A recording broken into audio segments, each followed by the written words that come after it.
ஒருநாள் சிங்கத்தின் கட்டளையின்படி காட்டில் அனைத்து விலங்குகளும் ஒன்று கூடின. சிங்கம் ஒரு வேகப்பந்தய போட்டியை அறிவித்தது. இன்னும் 4 நாட்களில் அந்த போட்டி துவங்கும் என்றும் யார் முதலில் இலக்கை அடைகிறாரோ அவர்தான் போட்டியின் வெற்றியாளர் என்றும் கூறியது. வெற்றி பெறுபவருக்கு பரிசு வழங்கப்படும் என்றும் அறிவித்தது.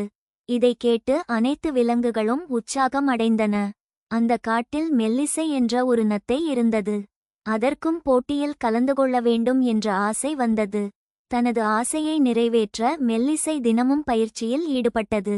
இதை பார்த்த மற்ற விலங்குகள் மெல்லிசையை எள்ளி நகையாடின. மெல்லிசை அவர்களை பொருட்படுத்தாமல் தொடர்ந்து பயிற்சி செய்தது. போட்டி நாள் வந்தது. அன்று கனமழை பெய்தது. விலங்குகள் எல்லா சூழலையும் எதிர்கொள்ள வேண்டும் என்பதற்காக சிங்கம் போட்டியை ஒத்திவைக்காமல் அன்றே நடத்த முடிவு செய்தது. அனைத்து மிருகங்களும் மழைக்கு அஞ்சி ஒதுங்கின. ஆனால் மெல்லிசை துணிச்சலுடன் போட்டியை எதிர்கொண்டது. தான் மேற்கொண்ட பயிற்சி அதற்கு மிகவும் உதவியாக இருந்தது. மெதுவாக நிலையாக முன்னேறி தன்னை கண்டு நகைத்தவர்கள் முன்னிலையில் வெற்றியை நிலைநாட்டியது மெல்லிசை.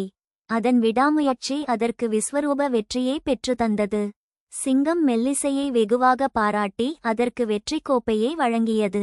வேகம் முக்கியமல்ல, பொறுமையும் தொடர் முயற்சியும் வெற்றியை தரும் என்பதை நிரூபித்தது மெல்லிசை. விமர்சனங்களை பொருட்படுத்தாமல் நிலையான பயிற்சியை மேற்கொண்டு வெற்றி இலக்கை அடையுங்கள்.